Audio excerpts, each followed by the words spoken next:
At their core lies a belief that they are unacceptable as they are, that they should be sensible, organized, correct in order to be acceptable and remain beyond criticism. One's rage and inner critic, motivated by the fears of being corrupt, making a mistake, and never being good enough, works like an efficient machine that keeps track of behavior, points out flaws, and fixes mistakes. One's learned from a young age the perfect self-conditioning. To avoid punishment at all cost, one's learned to become their own worst critic. Because if they can monitor their own mistakes, they can learn to fix them before anyone recognizes that they are flawed. They also demand others to follow the rules.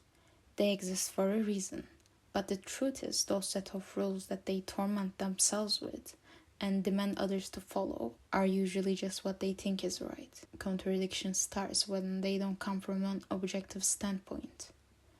One's attention usually goes to what's insufficient, wrong, and imperfect. Even when things are going well, there is still room for improvement. Instinctual variance shapes what motivates one's perfectionism and how they choose to express that. The area of instincts is where an Enneagram type finds their motivation for survival. It's an area where primary drives are being produced. Self-preservation instincts focuses on resources, the self, well-being, and security. Social instinct focuses on community, contribution, belonging, and prestige.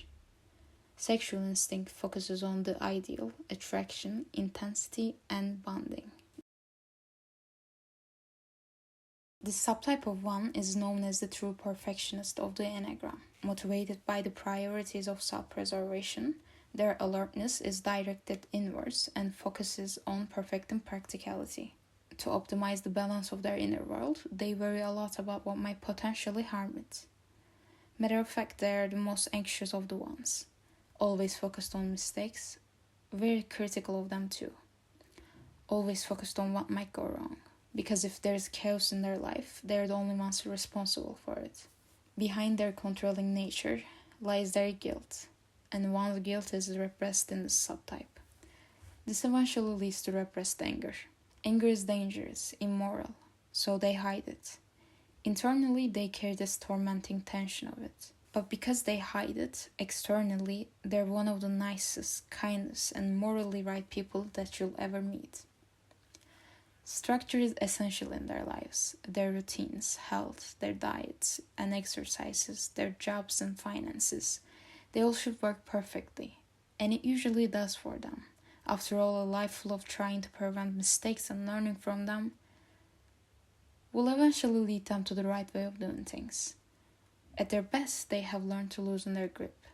They're a wise, friendly authority that can be trusted with responsibilities.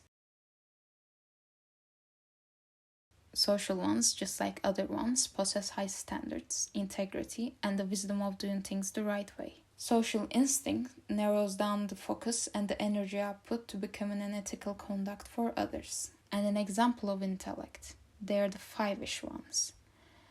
The fighter of justice, ready to fix everyone. But fix yourself before you fix others. That's why they take the role of a teacher, believe that they can lead by example. This subtype is known for their rigidity. They're almost too focused on being a model for others that they don't stop to consider the validity of their own ways.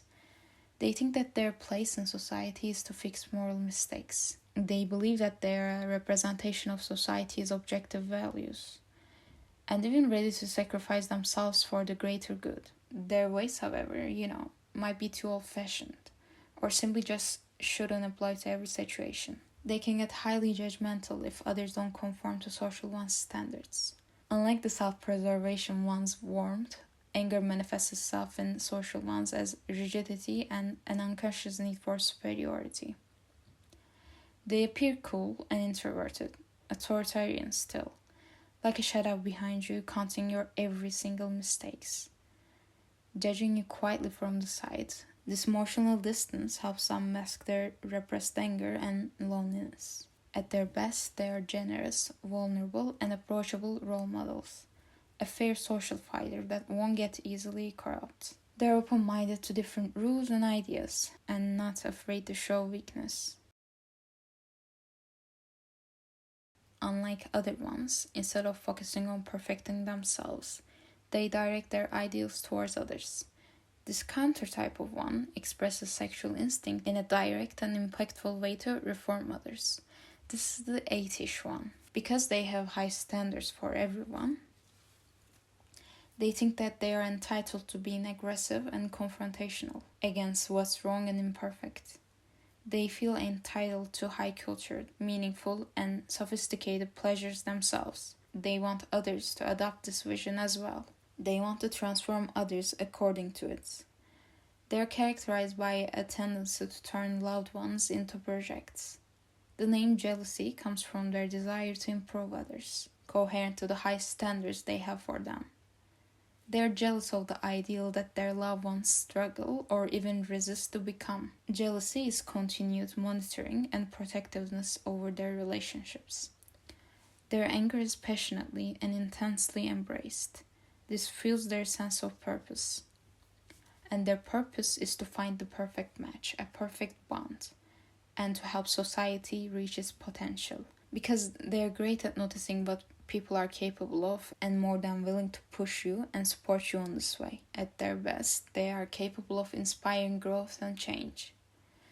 Not through fierce aggression and criticism, but through understanding and patience.